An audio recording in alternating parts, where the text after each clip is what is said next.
The dust from the stagecoach hadn't even settled when Logan Frost saw her through the haze.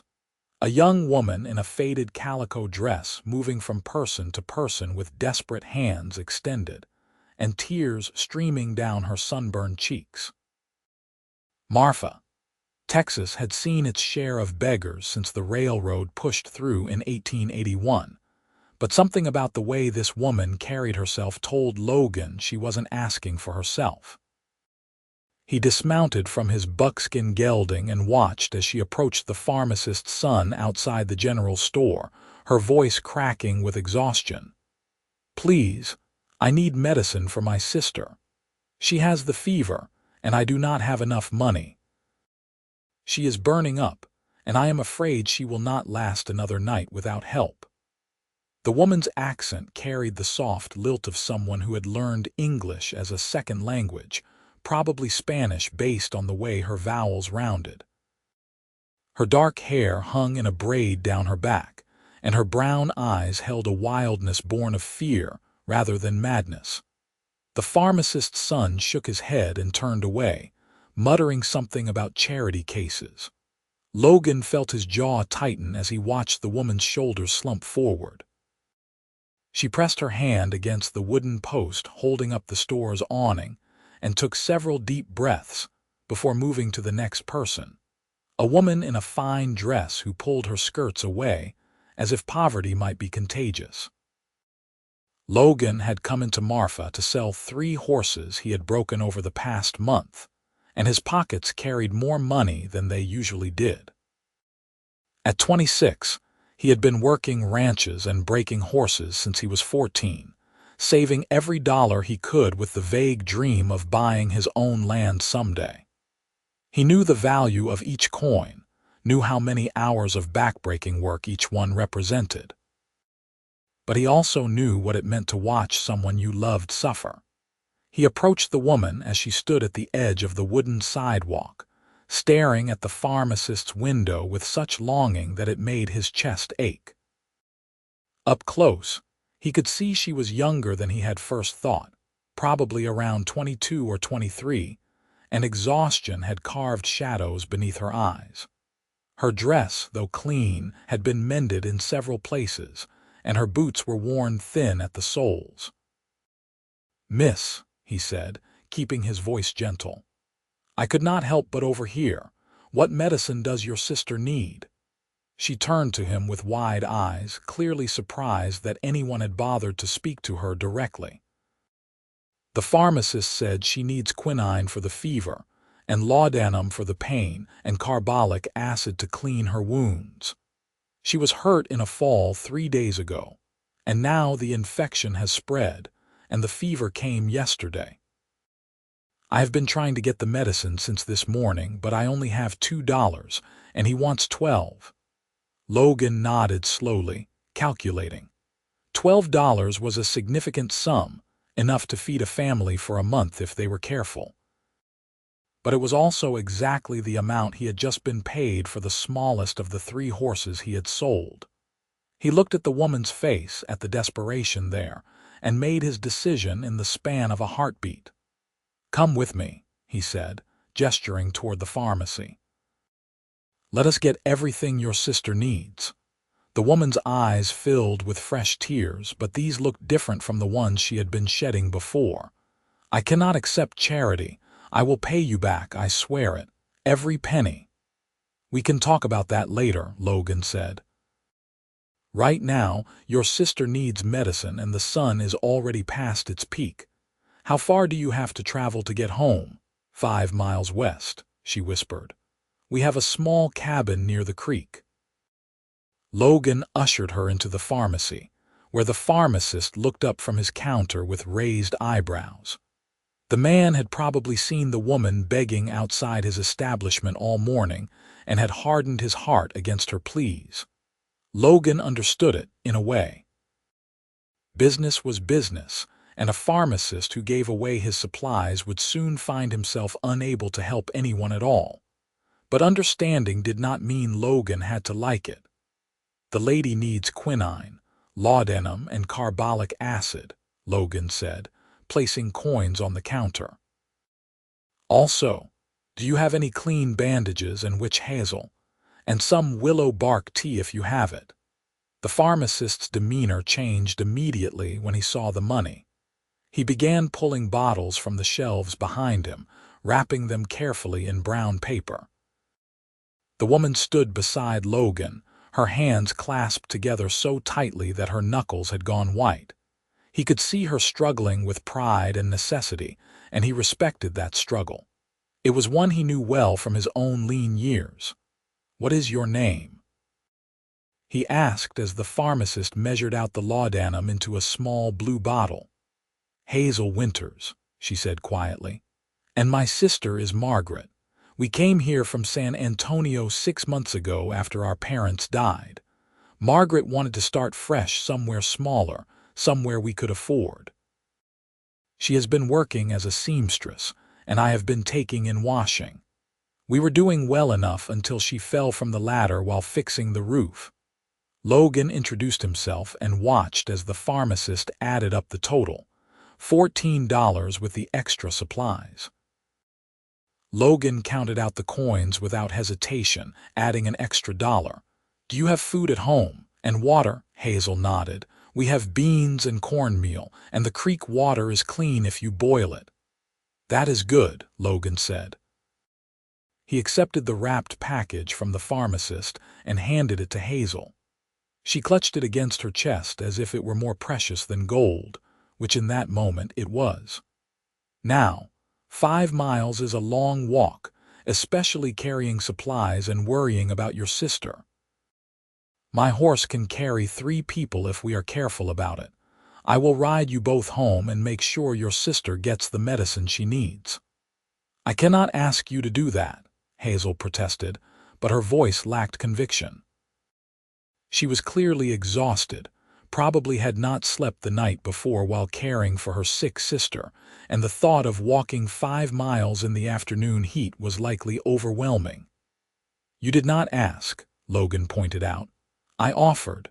There is a difference. Come on, my horse is just outside." They stepped back into the bright Texas sunshine, and Logan led her to where his buckskin gelding stood patiently tied to the hitching post. The horse was a good animal, steady and strong, and had carried Logan through worse situations than an extra passenger. He untied the reins and swung himself into the saddle before extending his hand down to Hazel. She hesitated for only a moment before placing her hand in his. Her palm was rough with calluses, the hand of someone who worked hard for every dollar. Logan pulled her up behind him, making sure she was settled securely, before urging the horse forward. Hazel wrapped one arm around his waist to steady herself, clutching the medicine package with her other hand. "Which way?" Logan asked. "Follow the main road west until you see the old cottonwood tree with the broken branch. Then head north toward the creek. Our cabin is the only one in that area." They rode in silence for the first mile, and Logan was acutely aware of Hazel's presence behind him. He could feel her exhaustion in the way she leaned against his back, could sense her worry in the tension of her body. He wanted to offer her comfort, but words seemed inadequate for the situation. Instead, he focused on guiding the horse along the rutted road, keeping the pace steady but not punishing. "Why did you help me?" Hazel asked suddenly. Her voice was quiet, almost lost in the sound of hoofbeats and the wind rustling through the scrub brush. No one else would even listen. Logan considered the question carefully. "My mother died of fever when I was 15, he said finally. "We lived on a ranch 40 miles from the nearest town, and by the time my father got there and back with medicine, it was too late. I have often wondered if things would have been different if someone had been able to help us faster. So when I saw you today, I thought maybe I could make a difference for your sister." He felt Hazel's grip on his waist tighten slightly. "I am sorry about your mother. That must have been terrible." "It was a long time ago," Logan said, though the pain had never fully faded. "But it taught me that life is fragile and that we should help each other when we can. Money can be earned again. Time cannot. They fell back into silence, but it was a different kind now, more comfortable. Logan found himself thinking about Hazel, about the strength it must have taken to spend hours begging strangers for help, about the love for her sister that had driven her to set aside her pride. He admired that kind of devotion, that willingness to do whatever was necessary for family. The cottonwood tree came into view after another mile, its broken branch hanging at an odd angle like a bent arm. Logan turned the horse north, and they followed a narrow trail through knee-high grass toward the sound of running water. The cabin appeared after a few minutes, a small structure with a sagging porch and a roof that clearly needed repair. Chickens pecked at the ground near the front steps, and a vegetable garden struggled in the dry soil beside the house. Logan dismounted first and then helped Hazel down.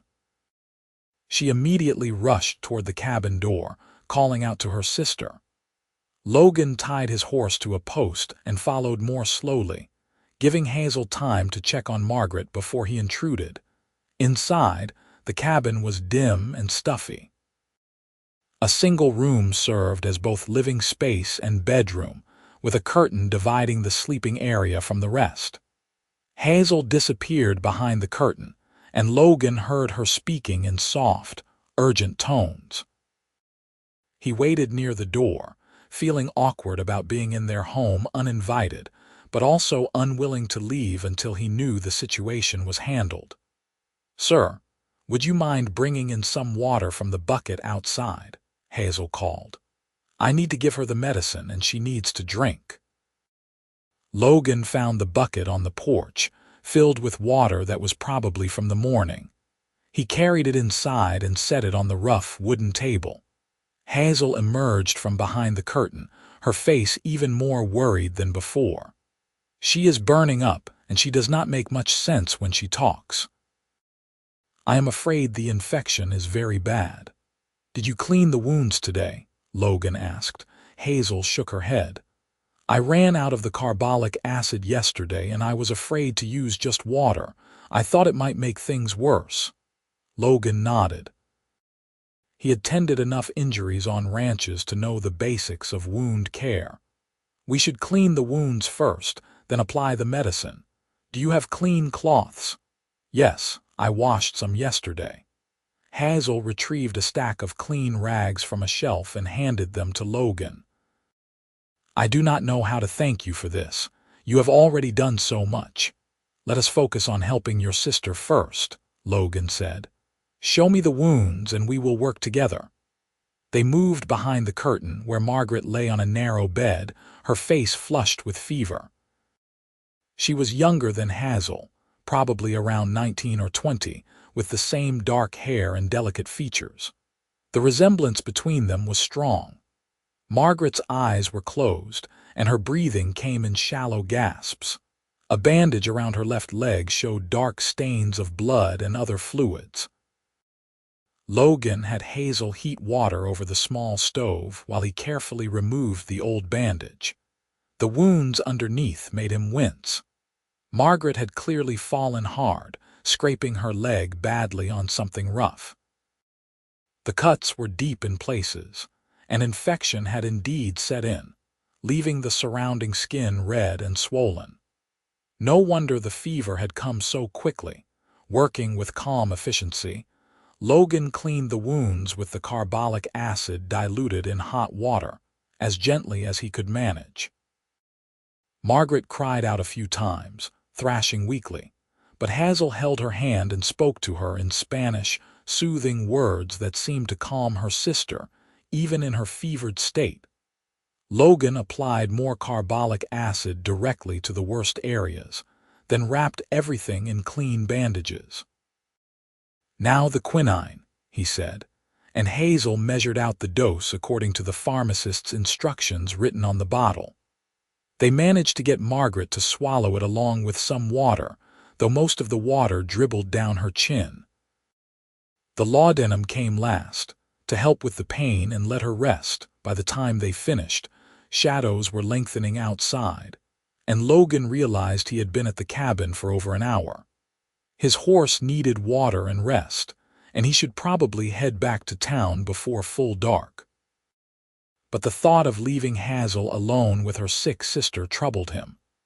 "She should sleep now," Logan said as they moved back to the main room. "The quinine will take time to work, but if we got it to her soon enough, the fever should break within a day or two.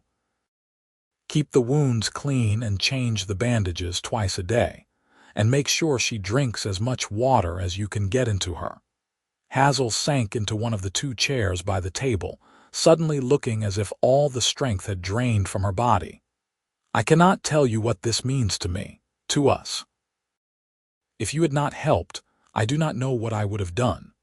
I would have sold everything we own, but there is not much, and I doubt I could have gotten enough money quickly enough." Logan pulled out the other chair and sat down, feeling his own exhaustion settling in. "You would have found a way.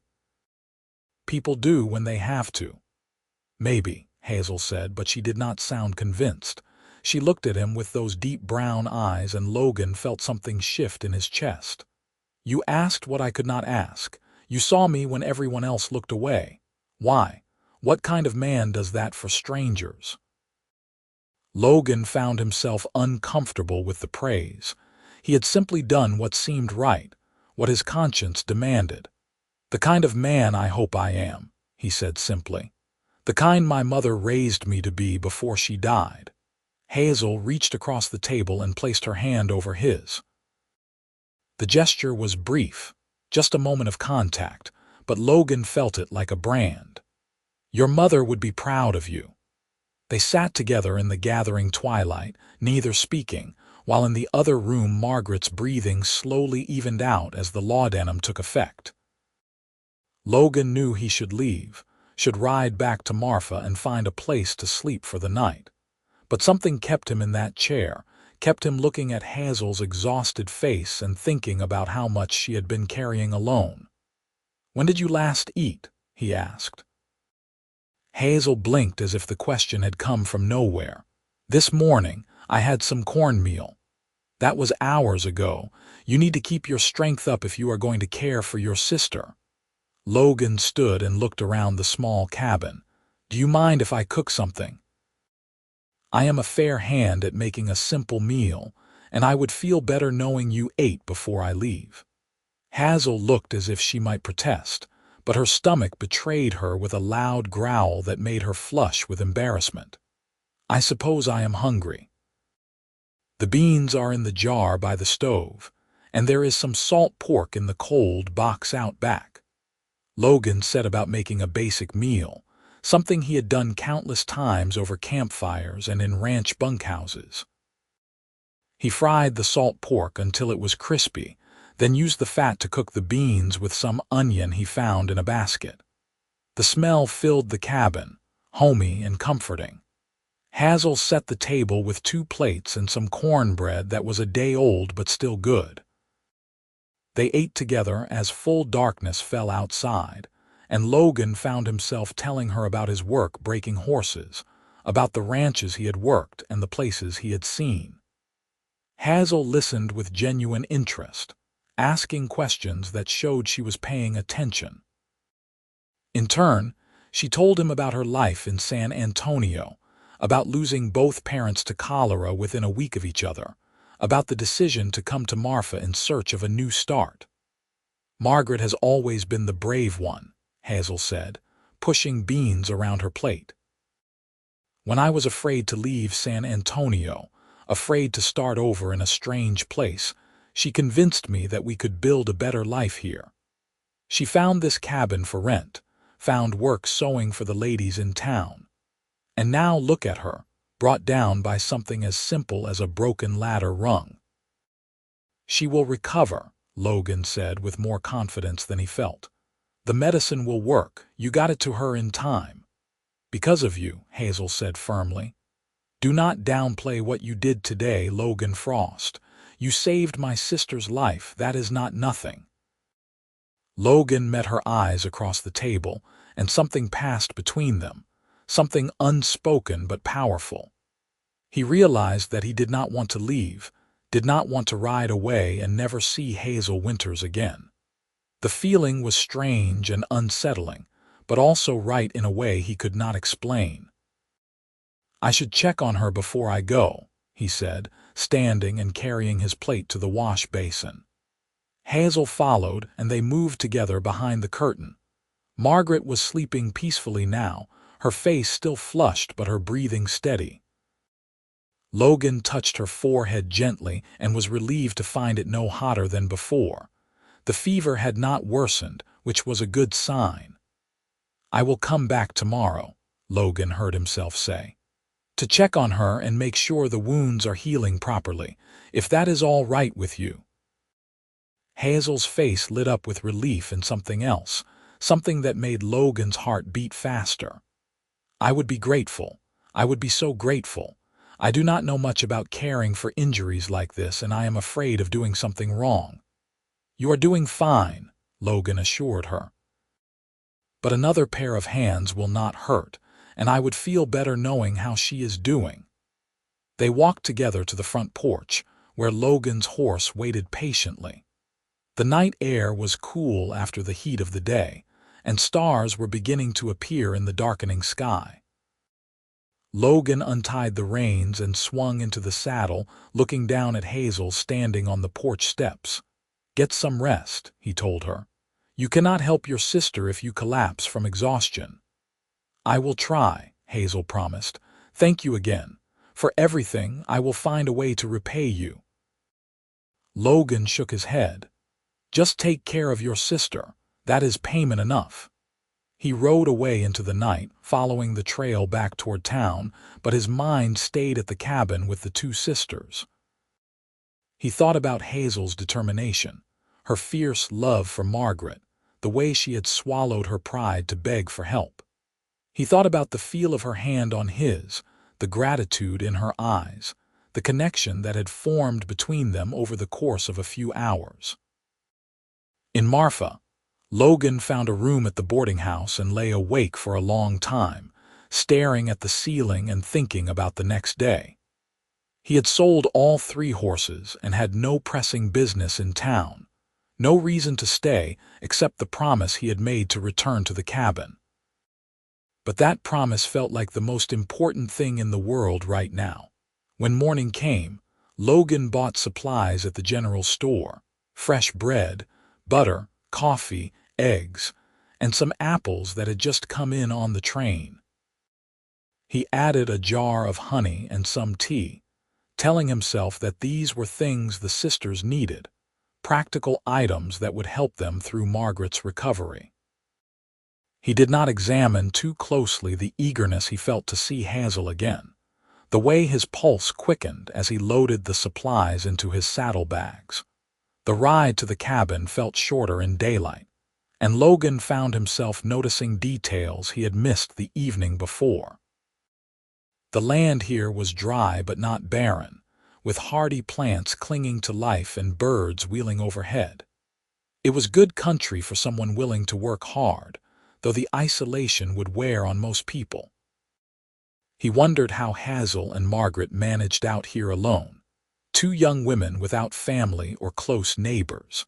Hazel was hanging washing on a line beside the cabin when Logan rode up.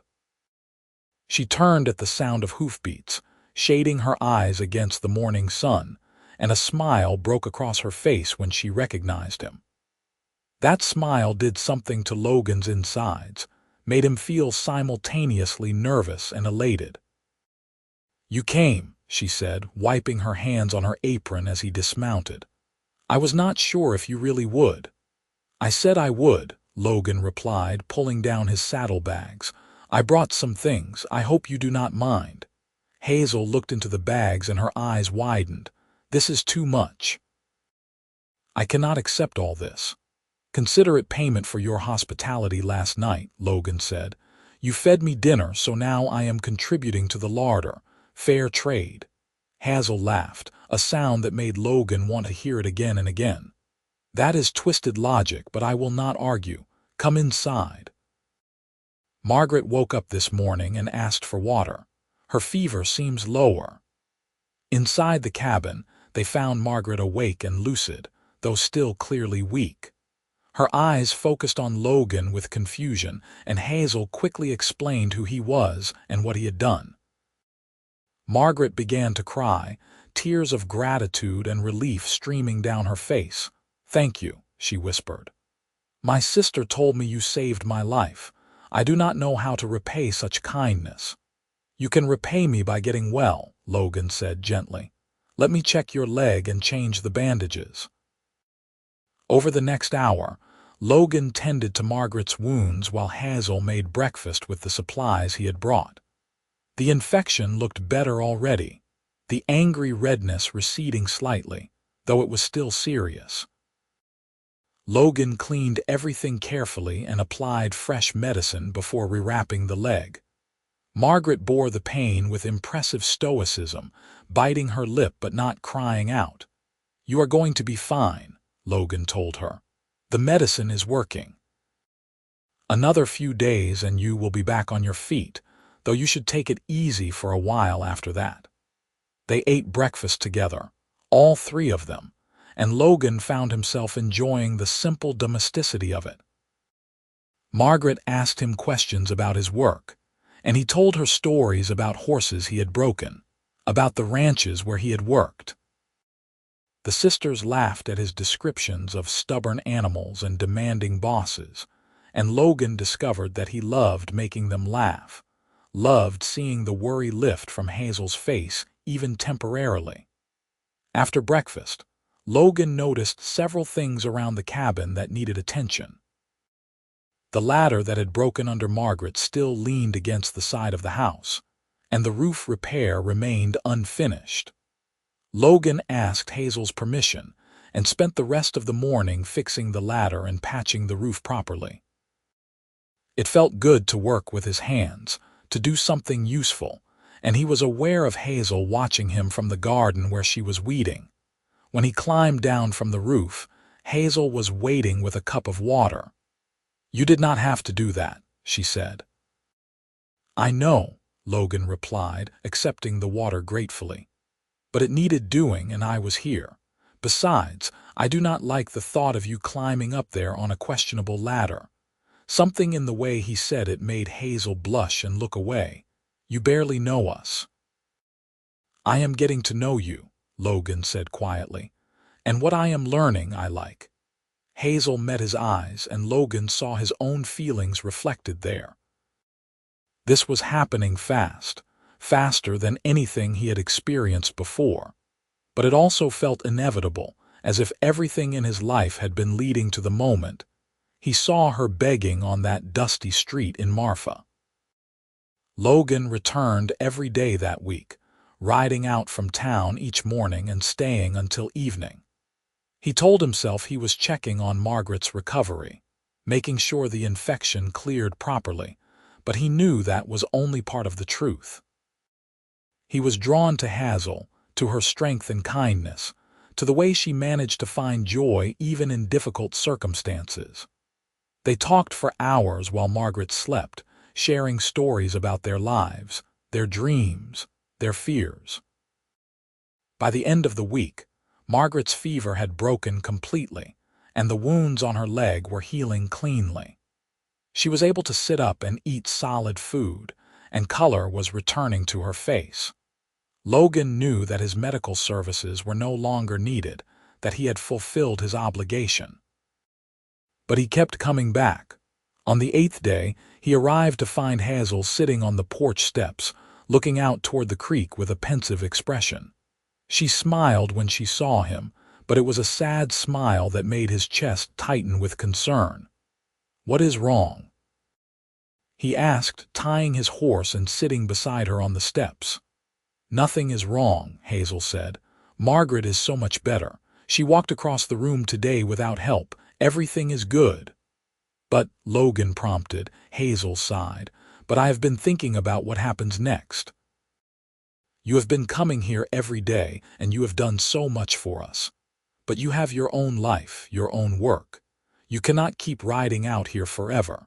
And I do not know how I will manage when you stop coming." Logan realized she was trying to brace herself for his departure, trying to protect her heart from the hurt of losing him. The knowledge that she would hurt when he left filled him with a fierce joy, because it meant she cared as much as he did. "What if I do not want to stop coming?" he asked. "What if I want to keep riding out here every day, not because your sister needs help, but because I want to see you?" Hazel turned to look at him, her eyes wide. "What are you saying?" Logan took her hand, feeling the calluses on her palm, the strength in her fingers. "I am saying that I think I fell in love with you the moment I saw you fighting for your sister's life. I am saying that these past 8 days have been the best days I can remember. I am saying that I do not want this to end." "Logan," Hazel whispered, and there were tears in her eyes now. "I feel the same way. I tried to tell myself it was just gratitude, but it is more than that, so much more, but I do not see how this can work. You are a horse breaker, you travel for work, and Margaret and I have this cabin, our life here." "Then we figure it out," Logan said simply. "I have been saving money for years, saving to buy land. Maybe it is time to stop saving and start building. There is good land near here, land I could afford. I could start my own operation, breaking and training horses. I would not make a fortune, but I could make a living. And I would be close to you." Hazel's tears spilled over, but she was smiling through them. "You would give up traveling, give up working the big ranches." "I would give up anything to be with you," Logan said, and he meant it with every fiber of his being. "These past days have shown me what I was missing, what I was working toward without even knowing it. I was not saving money just to own land. I was saving it to build a life, and I want to build that life with you." Hazel threw her arms around his neck, and Logan held her close, breathing in the scent of her hair, feeling her heart beating against his chest. They stayed like that for a long moment, wrapped in each other, until the sound of Margaret clearing her throat made them pull apart. Margaret stood in the doorway, leaning on a crutch Logan had made for her a few days earlier. She was grinning widely. "It is about time you two admitted your feelings. I have been watching you dance around each other all week." Logan and Hazel both laughed, and Logan stood, pulling Hazel up with him. "Your sister has agreed to let me court her properly. I hope that meets with your approval." "My approval?" Margaret hobbled forward and reached out to squeeze Logan's hand. "You saved my life and made my sister happier than I have seen her in years. You have all the approval I can give. But you should know that Hazel can be stubborn, and she has terrible taste in music, and she cannot cook chicken without burning it." "Hey!" Hazel protested, swatting at her sister playfully. "I do not burn chicken every time.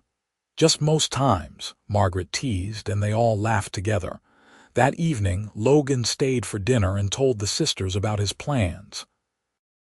He had seen some land for sale just 2 miles from their cabin, 40 acres with a good creek running through it and enough grass for horses. The price was reasonable, and with the money he had saved, he could afford it and still have enough left over to build a small house and corrals.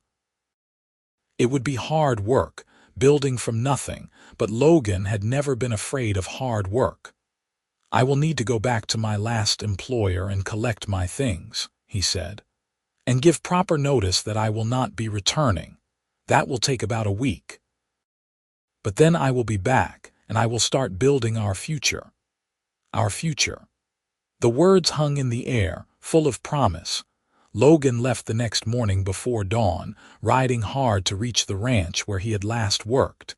He had left some possessions there and money owed for his final weeks of work.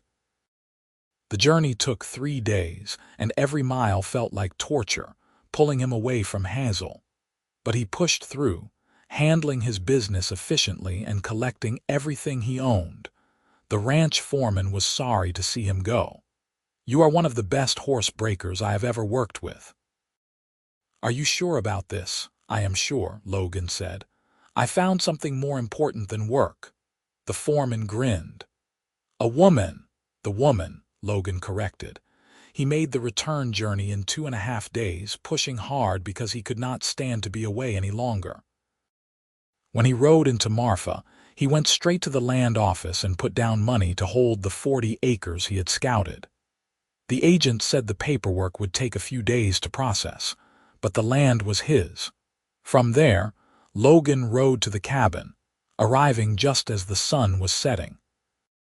Hazel was feeding the chickens and looked up at the sound of hoofbeats. Her face transformed with joy when she saw him, and she ran to meet him as he dismounted. Logan caught her in his arms and spun her around, both of them laughing like children. "You are back early," Hazel said when he set her down. "I thought it would be another few days at least." "I could not stay away," Logan admitted. "I have the land, Hazel, 40 acres, 2 miles from here. It is ours if we want it." "Ours," Hazel repeated, testing the word.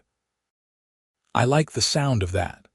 Over the next months, Logan threw himself into building. He purchased lumber in town and hauled it to the property. He hired 2 men from Marfa to help with the heavy work of putting up the frame for a house. It was not large, just 4 rooms, but it was solid and well built. Logan worked from sunup to sundown, and Hazel often came to help, bringing lunch and staying to hand him tools or hold boards in place. They talked constantly during those long working days, learning everything about each other. Logan discovered that Hazel loved to read, that she dreamed of having a garden with flowers as well as vegetables, that she sang when she thought no one was listening. Hazel learned that Logan had a talent for woodworking, that he wanted children someday, that he had a deep sense of honor that guided all his decisions. Margaret recovered fully, though she walked with a slight limp that the doctor said would probably fade with time. She returned to her sewing work in town, and the sisters continued to live in their small cabin while Logan built the house. But everyone understood that this was temporary, that once the house was finished, everything would change. Logan courted Hazel properly, as he had promised. He brought her wildflowers and took her on chaperoned walks along the creek. He sat with both sisters in the evenings, talking and playing cards and reading aloud from books Hazel borrowed from the lending library in town. He did everything with an eye toward building a foundation for their future life together. 6 months after the day he first saw her begging for medicine, Logan finished the house. It stood on a slight rise, with windows facing the sunrise and a wide porch wrapping around 2 sides. He had built a barn and corrals as well, and already had 3 horses he was training for sale. The property looked like a real homestead now, a place where people could build a life. On a warm evening in October, Logan invited both sisters to come see the finished house. They walked through each room and Logan watched Hazel's face, trying to gauge her reaction. She ran her fingers along the windowsills, examined the stone fireplace Logan had built with his own hands, stood in the largest bedroom and looked out at the sunset painting the sky orange and pink. "It is perfect," she finally said, and there were tears in her eyes. "It is the most beautiful thing I have ever seen." Logan took her hand and led her out to the porch, where Margaret discreetly stayed inside to give them privacy. The sky was deepening to purple, and the first stars were appearing. Logan had rehearsed what he wanted to say, but now all his prepared words fled and he was left with only the truth. "Hazel Winters, I love you. I have loved you since the day I saw you fighting for your sister, and I will love you until my last breath. This house, this land, all of it means nothing without you. Will you marry me? Will you build a life here with me?" Hazel was crying openly now, but she was also smiling the most radiant smile Logan had ever seen. "Yes, yes, 1,000 times yes. I love you too, Logan Frost. I love your kindness and your strength and the way you see the best in people. I want nothing more than to be your wife and build our life together." Logan pulled a ring from his pocket, a simple gold band he had bought in town. It was not fancy, but it was honest, like everything between them. He slipped it onto Hazel's finger, and she stared at it as if it were the crown jewels of England. Then she pulled his face down to hers and kissed him, and Logan felt as if his heart might burst from happiness. Margaret emerged from the house, wiping at her own eyes. "I suppose this means I will be living in that cabin alone soon." "Actually," Logan said, pulling away from Hazel but keeping one arm around her waist, "I was hoping you might stay with us, at least until you decide what you want to do. This house has 4 rooms, more than enough space. And besides, you are Hazel's sister. You are family." Margaret's face softened. "Are you sure? Newly married couples usually want privacy." "We are sure," Hazel said firmly. "You and I have been through everything together. I do not want that to change just because I am getting married. Besides, I will need help with the garden next spring, and you are much better at growing things than I am." They set the wedding date for November 15th, giving them time to prepare, but not so long that waiting felt unbearable. The ceremony was small, held at the church in Marfa with just a handful of friends attending. Hazel wore a dress that Margaret had sewn for her, simple white cotton with lace at the collar and cuffs. Logan wore his best suit, cleaned and pressed for the occasion. The preacher spoke about love and commitment, about building a life together through good times and hard times. Logan barely heard the words. He was too focused on Hazel standing beside him, her hand in his, her face glowing with happiness. When the preacher pronounced them husband and wife, Logan kissed her with all the love and promise he could pour into that single moment. They had a small celebration afterward at the boarding house, with cake and coffee and well wishes from the townspeople who had come to respect Logan and Hazel over the past months. Margaret gave a toast that made everyone laugh and cry at the same time, talking about her sister's strength and Logan's unexpected entrance into their lives. As the sun set, Logan and Hazel rode back to their home, to the house he had built with his own hands. Margaret had insisted on staying in town overnight to give them their wedding night alone. Logan carried Hazel over the threshold, both of them laughing, and set her down gently in the main room. "Welcome home, Mrs. Frost," he said. "Home," Hazel repeated, looking around at the house that was now theirs. "I never thought I would have a real home again after we lost our parents, and now I have this and you, and a future that feels brighter than I ever imagined possible." They stood together in front of the fireplace, where Logan had laid a fire earlier. The flames cast dancing shadows on the walls, warming the room. Logan took Hazel's face in his hands and kissed her gently, reverently, amazed that this incredible woman was now his wife. That night, they began their life together in earnest, learning each other in new ways, building intimacy and trust. Logan had never felt so complete, so whole, as he did lying beside Hazel in the darkness, her head on his chest and her breathing slowly evening into sleep. The years that followed were not always easy, but they were good. Logan's horse training business grew steadily, his reputation spreading throughout the region. Hazel planted her garden, flowers and vegetables side by side, and sold produce in town during the growing season. Margaret lived with them for 2 years before marrying a shopkeeper from Marfa, a kind man who treated her with respect and adoration.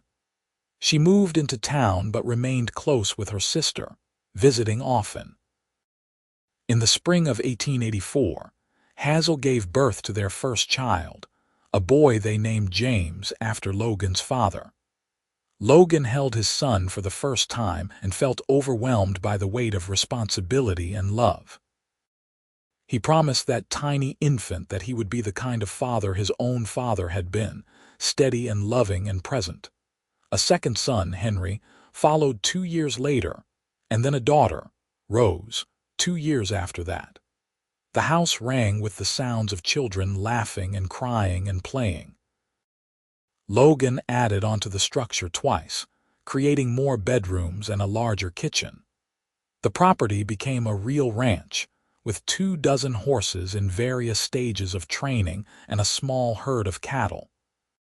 Through it all, through the hard years when drought threatened their livelihood and the good years when everything seemed to flourish, Logan and Hazel's love remained the foundation of everything. They made time for each other, even when exhaustion pulled at them, stealing moments alone on the porch after the children were in bed, riding out to the creek on Sunday afternoons for quiet conversation. On their 10th anniversary, Logan took Hazel back to Marfa, to the spot where he had first seen her begging for medicine. They stood there together, remembering that desperate day and all that had come from it. "You ever think about what would have happened if I had been too proud to beg?" Hazel asked, leaning against his shoulder. "If I had let my pride keep me from asking for help, I think we would have found each other anyway," Logan said. "Maybe not that day, but somehow, some things are meant to be." Hazel smiled up at him. "You are a romantic, Logan Frost." "Only with you," he admitted. "You bring it out in me." They walked through town hand in hand, visiting the pharmacy where Logan had bought the medicine that started everything, stopping at the general store that now carried goods from their ranch. People called out greetings, and Logan realized that they had become part of this community, woven into the fabric of Marfa's life. That evening, they returned home to find their 3 children had conspired with Margaret to prepare a special dinner. The table was laden with all of Logan and Hazel's favorite foods, and Margaret had even made a cake with "Happy Anniversary" written in icing across the top. They ate together, the whole family, laughing and sharing stories. After dinner, after the children had been put to bed and Margaret had returned to town, Logan and Hazel sat on their porch and watched the stars emerge.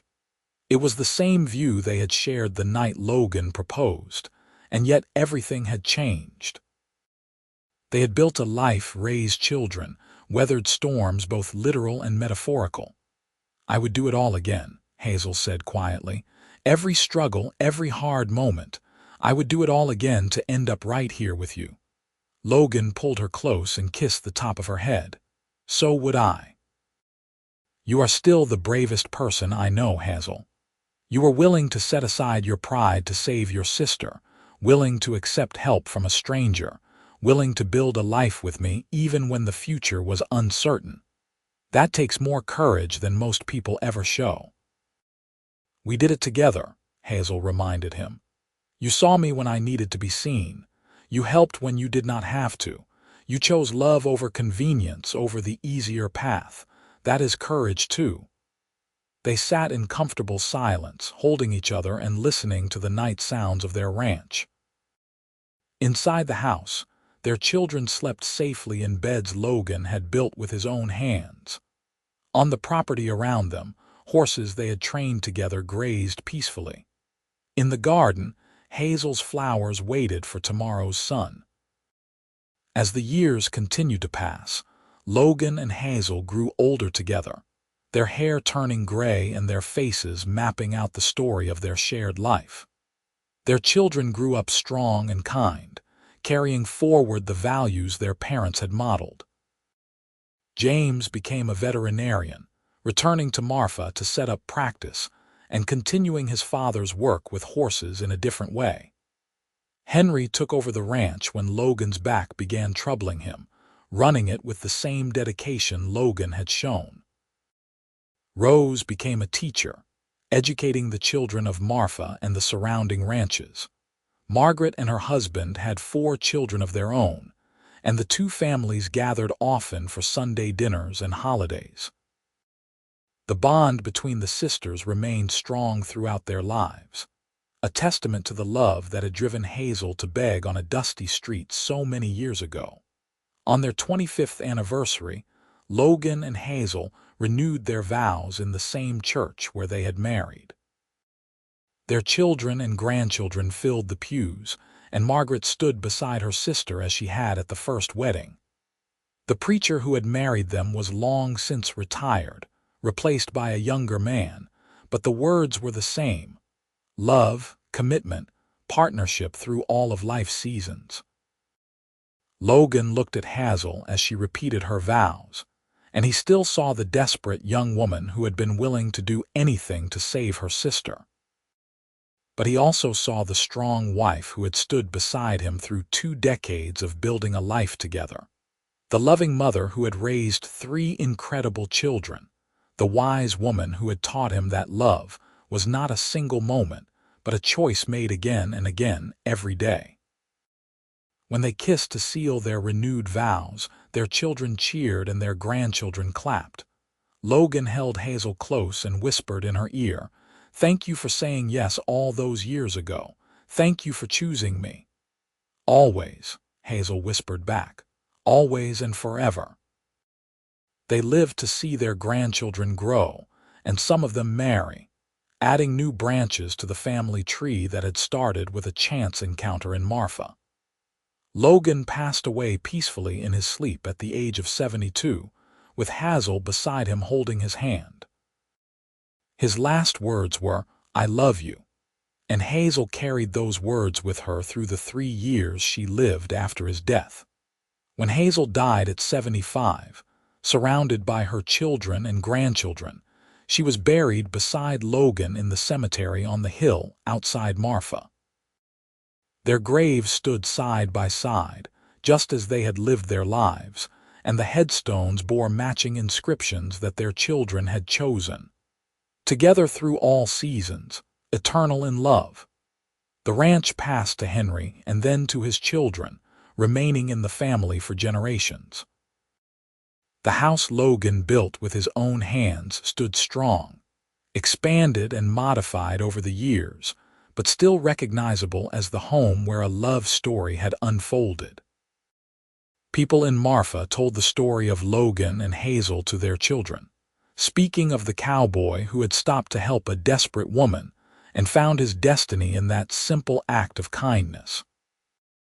The medicine bottles from that first day, empty now but carefully preserved, sat on a shelf in the house for decades, a reminder that sometimes salvation comes from unexpected sources, that love can bloom in the hardest circumstances, that a single choice made with compassion can change the course of multiple lives.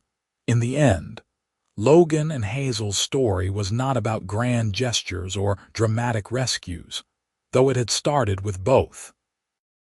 It was about the quiet commitment of building a life together day by day, about choosing love in the small moments as much as the large ones. It was about seeing someone else's need and responding with open hands and an open heart. It was about 2 people who found each other when they needed each other most, and then chose to keep finding each other every day for the rest of their lives. Their legacy lived on in their children and grandchildren, in the values they had instilled and the example they had set. The land they had built on continued to thrive, a testament to what could be accomplished when 2 people worked together toward a common dream.